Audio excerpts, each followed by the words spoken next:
श्री शिवाय नमस्तुभ्यं महाराज। शनि का एक नियम है, अगर किसी के मुख से 5 बार 7 बार काशी काशी काशी काशी निकल जाता है तो उस पर ना तो ढैया ना 7.5 का असर ही नहीं हो पाता है। हमारे ढैया और 7.5 तो बहुत दूर रह जाते हैं, अगर केवल काशी का संबोधन ही जीव कर ले तो केवल काशी का संबोधन। आज शनिवार का दिन है, के दिन पीपल के वृक्ष की पूजन करेगा, दूध चढ़ाएगा या मिष्ठान का भोग लगाएगा, लक्ष्मी और नारायण उसके घर में प्रवेश कर जाएगा।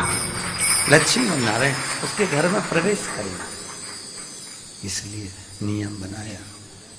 कौन से दिन का? शनिवार। लक्ष्मी जी बोली नारायण आपने तो एक दिन का वार लिख दिया, शंकर जी ने 7 बार बनाए हैं, रविवार सोमवार मंगल बुध गुरु शुक्र और शनि, ये शिव जी ने बनाया। अब एक दिन आपने अपना बना लिया, बाकी के दिन अगर कोई इस पीपल के वृक्ष के नीचे आएगा और यहां तो दरिद्रता बैठी है तो उसका क्या होगा?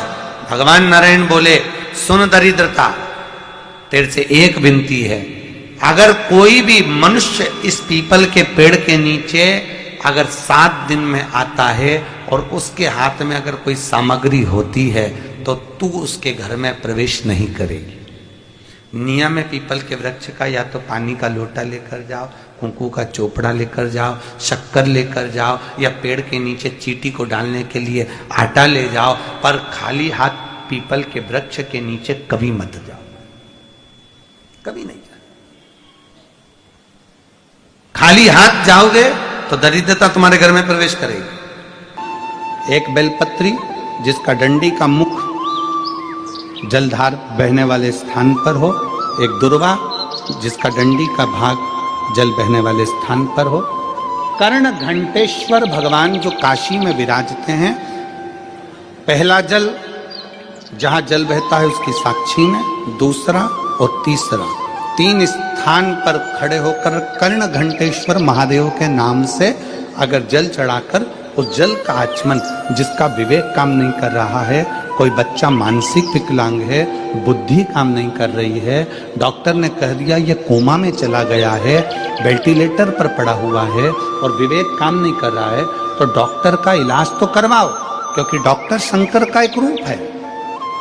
जो दवाई दे वो भी खिलाओ, पर साथ में कर्ण घंटेश्वर का जल भी, उसका नाम लेकर चढ़ाकर वो जल भी अगर उसको आचमन कराया जाएगा तो जल्दी से जल्दी विवेक काम करना प्रारंभ करेगा।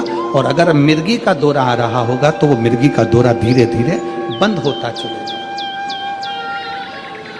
कर्ण करेगा, और अगर मिर्गी का दौरा आ रहा होगा तो वो मिर्गी का दौरा धीरे धीरे बंद होता चलेगा।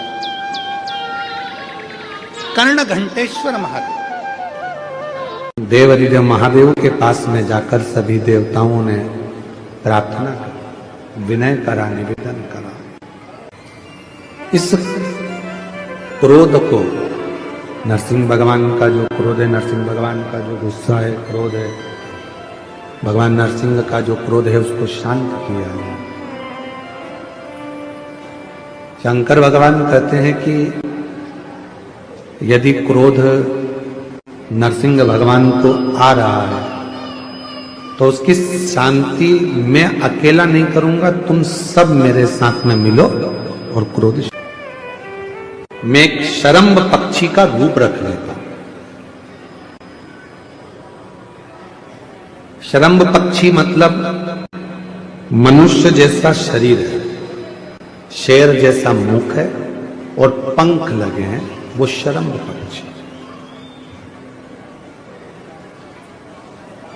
और शरम्भ पक्षी का रूप रखकर मैं नरसिंह भगवान को क्रोध को शांत करूंगा, उनको पंजे में उठाकर अलकनंदा नदी में ले जाकर डालूंगा, जिससे उनका क्रोध शांत हो। शरम्भ पक्षी का रूप रखकर भगवान नरसिंह भगवान के पास में पहुंचे और नरसिंह भगवान के पास पहुंचकर उन्होंने नरसिंह भगवान को अपने पंजे में लिया और अलकनंदा नदी में ले जाकर छोड़ा। कभी बद्रिकाश्रम आप लोग जाएंगे दर्शन करने के लिए, तो जब अलकनंदा नदी के पुल पर चढ़ेंगे तो ताप्त कुंड के ठीक नीचे की ओर एक नरसिंह शिला, उसका दर्शन मात्र कर लेने से व्यक्ति के जीवन में क्रोध की शांति, क्रोध शरम्भ भगवान शिव जी का जो ये नाम है शरम्भेश्वर महादेव, ये कोई साधारण सा नाम नहीं।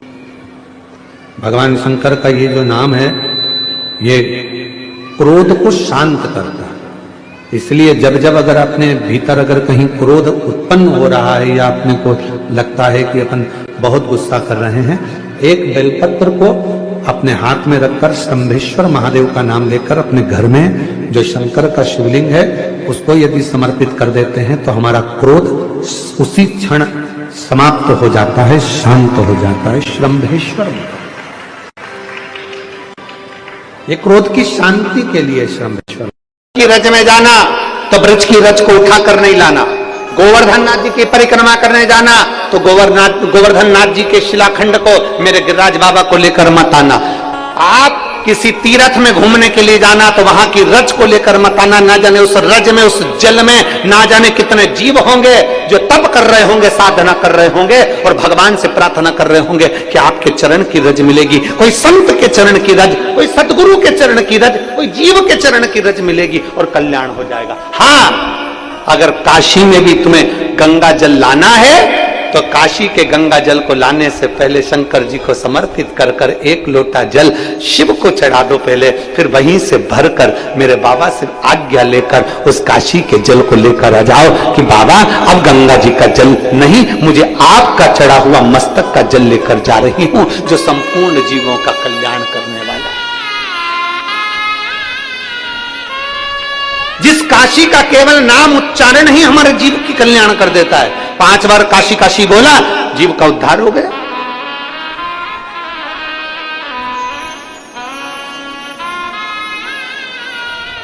कभी जिंदगी में काशी जाओ तो काशी के जल को अपने मस्तक पर चढ़ाओ, काशी की रज को अपने मस्तक पर चढ़ाओ और काशी के जल को अगर लेकर आना है तो मेरे काशी विश्वनाथ जी का नाम लेकर, मेरे विश्वनाथ जी का दर्शन कर कर मेरे विश्वनाथ जी के सामने वो जल ले जाकर फिर लेकर आओ। क्यों? क्योंकि जब जल काशी विश्वनाथ जी के सामने जाएगा तो उस जल पर मेरे बाबा की दृष्टि पड़ जाएगी और हम जैसे जीवों का कल्याण होता है वैसे जल के जीवों का भी कल्याण हो जाएगा। जाओ शिव तत्व को पाने। कितने जीव रहते हैं काशी में, उनकी गति, उनकी मुक्ति शिव तत्व से। एक बार सारे पितृ जानते हो ना आप लोग, जम के तो बोलो, जो चले गए, प्राण छूट गए, जो चले गए, वो पितरों की गिनती में आए। गर्भ में अगर कोई बच्चा मर गया, गर्भ से बाहर निकलकर मर गया तो वो आहूतों की गिनती में आ गया, जो कुंवारी अवस्था में मर गए। वो कुंवारा चले गया, आहूत हो गया, कुंवारी अवस्था में चले गए। तो पितर, आहूत, ये सब भगवान देवाधिदेव महादेव के पास आ गए और भगवान शिव जी के पास आकर खड़े हो गए। शास्त्र कहता है कि 1000 वर्ष निकल गया, पितर और आहूत भगवान शंकर की सम्मुख में खड़े होकर केवल दर्शन करते रहे। उन्होंने ना कोई मंत्र जपा, ना कोई साधना करी, ना कोई व्रत करा, ना कोई उपास करा, केवल शिव को एक टकी निहारते रहे, केवल बाबा का दर्शन करते रहे, केवल दर्शन।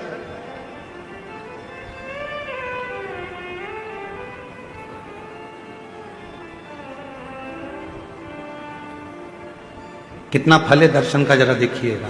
1000 वर्ष तक पितर, आहूत, ये सब शिव जी का दर्शन कर रहे हैं। 1000 वर्ष बोले कुछ नहीं है, ना मंत्र बोला, ना तप करा, ना साधना करी, केवल भगवान का दर्शन किया, खड़े रहे बस भगवान के इंतजार में। भगवान के नेत्र खुलेंगे, बाबा हमको देखेंगे तब हमें वर देंगे। शिव जी 1000 वर्ष की समाधि में लीन थे और बाबा देवाधिदेव महादेव जब 1000 वर्ष की समाधि में लीन थे, नेत्र खुले नहीं थे।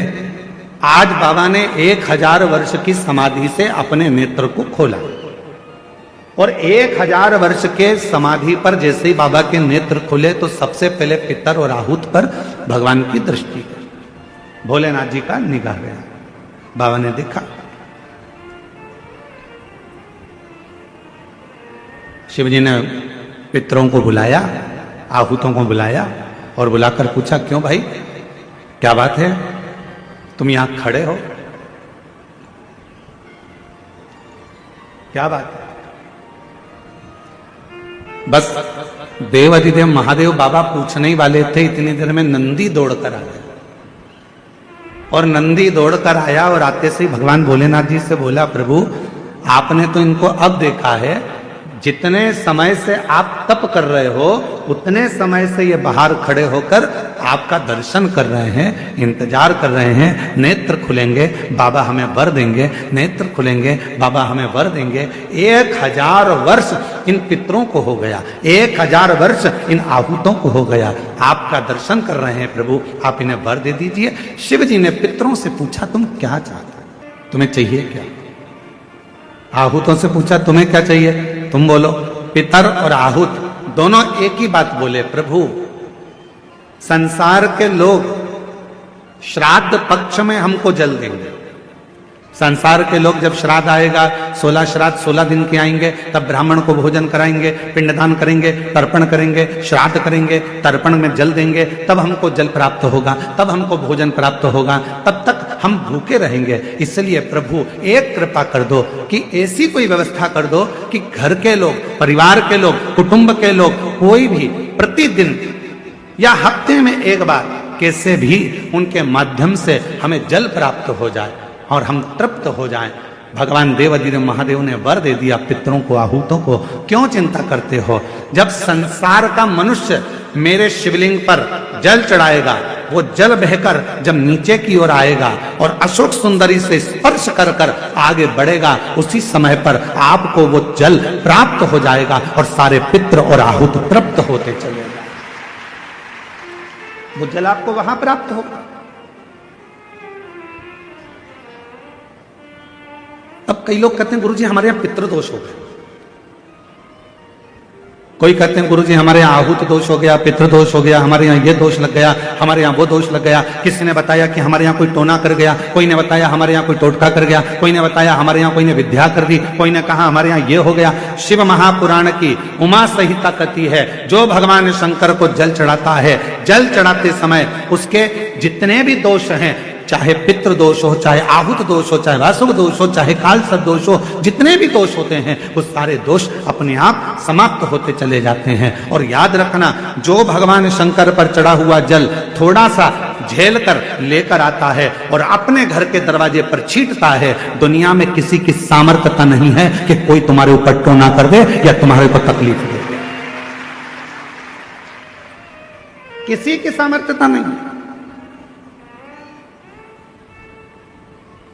हम तो बाबा के भरोसे चलते हैं। आप एक लोटा जल शंकर भगवान को समर्पित करते हो, शिव उसको स्वीकार करते हैं। आप एक चम्मच में से भी आधी चम्मच यदि देसी गाय का, हमारी वेद लक्षणा देसी गाय का यदि दूध आधी चम्मच से भी आधी चम्मच यदि आप शिव को दे रहे हो, शिव स्वीकार कर रहे हैं। फिर आप केमिकल का दूध मत चढ़ाओ, थैली का दूध मत चढ़ाओ, ये इधर उधर से आया हुआ दूध भगवान को मत चढ़ाओ। आप तो देसी गाय का एक आधी चम्मच से भी आधी चम्मच दूध अगर शिव को दे रहे हो तो शिव स्वीकार करो। चप्पल बार बार टूट रही हो, कमर से नीचे जो वस्त्र पहने हो वो फट रहे हो, कहीं पजामा है, धोती है, आदि वस्त्र हैं, कपड़े हैं, वो अपने आप फट, आज के जमाने में तो फटे फटाए पहनते हैं लोग, फैशन। उसकी गारंटी नहीं है, उसका हम वर्णन नहीं कर रहा। हम जब पहनते हम समझ जाते हैं इसको शनि तो ऑलरेडी लगा ही हुआ। जब उनका घुटना घुटनी सब फटा हुआ दिखता है तो उसमें लग जाता है कि शनि पहले से लग गया बापड़ा, उनके पहने से तो मालूम पड़े। शनि का नियम है, शनि कथा कहती है, पांव की चप्पल बार बार टूट रही हो, घिस गई हो, बद्दी टूट रही हो, कुछ कर रही हो, और अगर कमर से नीचे जो वस्त्र पहने हो वो अपने आप फट रहे हो, समझ लेना कि शनि पांव से प्रवेश कर रहा, मतलब अपनी प्रखरता शनि दिखा रहा। किसी मंदिर में गए महाराज और वहां जाने पर चप्पल चली गई, तो समझ लेना शनि की कुदृष्टि अब पड़ना बंद होना चालू हो। कोई भी ग्रह अनुकूल नहीं है, सब बेकार चल रहे हो, सब प्रतिकूल चल रहे हो, दूध के पात्र में दुर्वा डाल लो, पीपल के वृक्ष के नीचे चढ़ा कर आओ, राहु केतु शुक्र शनि जो भी गड़बड़ है सब सुधरना चालू हो जाएगा। दुर्वा कब हो? शनिवार तेरा है लो संभालो बालाजी परिवार तेरा है, मंगलवार तेरा है शनिवार तेरा है लो संभालो बालाजी परिवार तेरा है, मंगलवार तेरा है शनिवार तेरा है लो संभालो बालाजी परिवार तेरा है। यदि आप भगवान शंकर के मंदिर में जाकर एक लोटा जल चढ़ा रहे हो, आप भगवान शिव के मंदिर में जाकर अर्चना कर रहे हो, आराधना कर रहे हो, निवेदन कर रहे हो, एक बेलपत्र शिव की उठाकर धोकर वापिस शंकर को समर्पित कर रहे हो, शंकर भगवान का पंचाक्षर मंत्र नमः शिवाय जप रहे हो, शंकर भगवान का षडाक्षर मंत्र ओम नमः शिवाय जप रहे हो, या श्री शिवाय नमस्तुभ्यम का जाप कर रहे हो, तो ये निश्चित मानकर रखो कि आपके पीछे शनि नहीं पड़ेगा, आपके पीछे शंकर जरूर पड़ेगा, और शंकर जब हमारे पीछे पड़ेगा तो हमारा उद्धार अपने आप। शंकर से निवेदन करने के लिए, हमारी ग्रह दशा सुधारने के लिए जल के पात्र में 2 अक्षत के दाने, अक्षत भी पूर्ण अक्षत, पूर्ण अक्षत, खंडित नहीं, पूर्ण अक्षत भगवान शंकर को समर्पित करते हैं। महाराज शनिवार के दिन अगर शिव की आराधना करी जाए, शनिवार के दिन अगर शंकर को जल चढ़ाया जाए, तो जिंदगी में व्यक्ति की कभी अकाल मृत्यु नहीं होती। को अगर मौका मिले तो नैमिषारण्य की भूमि पर जो चक्र तीर्थ है, उस चक्र तीर्थ को हमारे यहां पितरों की नाभि कहा गया।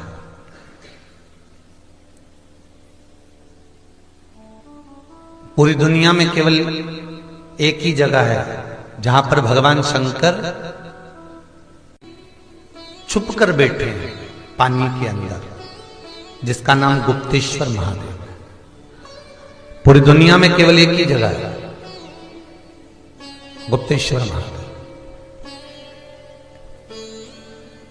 जहां भगवान शंकर पानी में छुपकर बैठे हुए।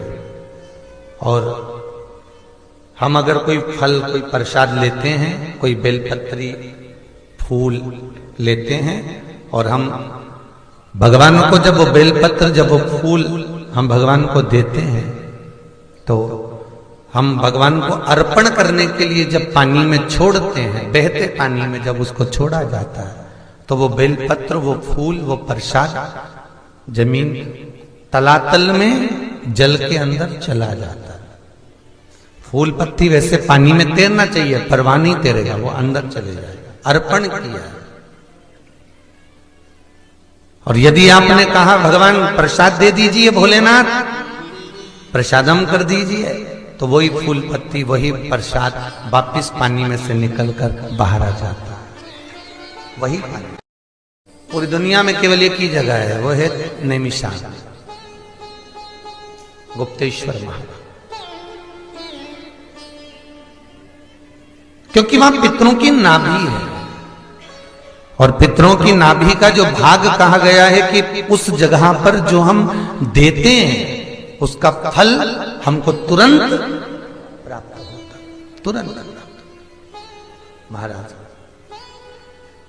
तो कुछ कुछ भूमियां, कुछ कुछ भवन, कुछ कुछ जगहें ऐसी हैं जहां का प्रमाण हमारा शास्त्र कहता है, जहां का पुण्य, उस जगह का आनंद 4 गुना बढ़ जाए। पंचमुखी अगर जीव नरक भी जा रहा है, बैकुंठ भी जा रहा है, और वहां चित्रगुप्त महाराज सामने खड़े होकर पूछेंगे कि तूने पुण्य कौन सा करा, तूने सत्कर्म कौन सा करा, तुम्हारे मुख से कुछ ना निकले, केवल काशी एक संबोधन ही निकल गया, तो चित्रगुप्त भी हाथ जोड़कर कह देंगे इसको कैलाश छोड़कर आ जाने। कितना तप, कितनी साधना, कितनी आराधना, पूरा ब्रह्मांड, पूरी सृष्टि जल में मग्न हो जाती है, सत्ययुग आता है, त्रेता आता है, द्वापर आता है, कलयुग आता है, नष्ट हो जाता है, चले जाता है, फिर वापिस सृष्टि रचना प्रारंभ होती है। कितनी बार सृष्टि पानी में डूब गई, कितनी बार सृष्टि जल में मग्न हो गई, कितनी बार सृष्टि समाप्त हो गई, पर पूरी भूमंडल पर केवल एक काशी ऐसी अजर और अमर है जो कभी समाप्त नहीं होती, वो हमेशा की हमेशा। श्री शिवाय नमस्तुभ्यम।